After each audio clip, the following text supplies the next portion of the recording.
महाराष्ट्र के विधानसभा चुनाव में कांग्रेस को हार का सामना करना पड़ा है। हिमाचल प्रदेश के मुख्यमंत्री सुखविंदर सिंह सुक्खू ने हार का ठीकरा ईवीएम पर फोड़ते हुए कहा कि ईवीएम पर शक पैदा हो रहा है, इसलिए चुनाव आयोग को ईवीएम की बजाय बैलेट पेपर पर चुनाव करवाकर देखना चाहिए। मुख्यमंत्री ने ये बयान शिमला के चलौंठी में जिला परिषद कार्यालय के उद्घाटन के दौरान दिया। मुख्यमंत्री सुखविंदर सिंह सुक्खू ने कहा कि ईवीएम पर कई सवाल उठे हैं और लोग शक की निगाह से ईवीएम को देखते हैं। ऐसे में देश में एक बार फिर बैलेट पेपर पर चुनाव होने चाहिए, इससे सभी का शक दूर हो जाएगा। लोकतंत्र में ये सब चलता है। भारतीय जनता पार्टी 2 MP हुआ करती थी, उसके बाद चलता है। और तीसरी बात यह है कि जब किसी पर शक होता है, जब जो ईवीएम बनाने वाले उन्होंने बंद कर दी, तो एक बार जनता की मांग को रखते हुए बैलेट पेपर पर हो जाए, कोई फ़र्क नहीं। शक शुबा दूर करना ना। अब टेक्नोलॉजी तो कोई भी है, किसी भी टेक्नोलॉजी को हैक किया जा सकता है। वो तो जो टेक्नोलॉजी के ज्ञाता है एलन मस्क, उसने भी बोला है। तो अगर शक दूर करना हो तो एक बार हिंदुस्तान में बैलेट पेपर पर भी चुनाव हो जाए तो शक भी दूर हो जाए।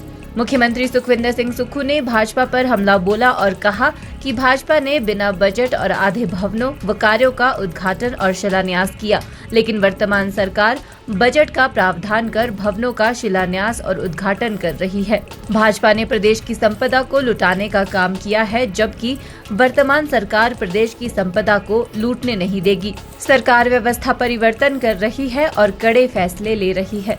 हमारी सरकार ने ये फैसला किया कि जो भी बीजेपी के द्वारा अधूरे कार्य छोड़े गए थे, उसमें तुरंत प्रभाव से उन कार्यों को पूरा किया जाए। इस दृष्टि से हमारी सरकार ने कार्य किया है। सर, आपने तो अब हम जो इनके अधूरे कार्य हैं उनको पूरा कर रहे हैं।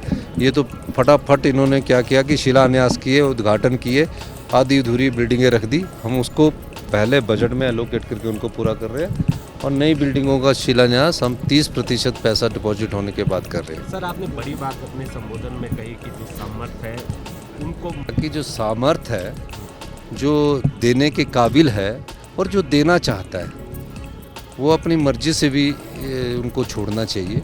तो ये अच्छी बात है ना।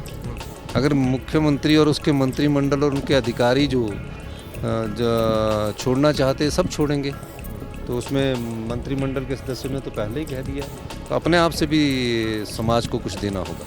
सर, 2 साल का जश्न, देखिए 2 साल के जश्न तो नहीं है, 2 साल का हमारा कार्यकाल पूरा होने जा रहा है और कार्यकाल पूरा होने पर 2 साल में हम प्रदेश की अर्थव्यवस्था को पटड़ी पर लाने में सक्षम हुए हैं। 2 साल में हमने कई विभागों में व्यवस्था परिवर्तन किया है और कई बार कहा है हमने कि हम सत्ता में सत्ता सुख के लिए नहीं आए हैं, व्यवस्था परिवर्तन करने के लिए आए हैं। इसलिए फैसले लेते हैं।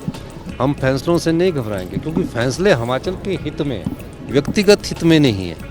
पर जो भारतीय जनता पार्टी की सरकार थी, उन्होंने व्यक्तिगत और पार्टी हित में जब फैसले लेकर प्रदेश की संपदा को लुटाने का कार्य किया, हमारी सरकार उस प्रदेश की संपदा को लुटने ना देगी, ना लुटाने देगी, बल्कि उसको संपदा को अपने पास लाकर आम किसान, जनता और महिलाओं के सम्मान के लिए और युवाओं को रोजगार देने के लिए खर्च करें। Sir, hydro power project Himachal news 24/7 के लिए शिमला से सपना शर्मा और हरदेव कुमार की रिपोर्ट। आप देख रहे हैं हिमाचल न्यूज़ 24।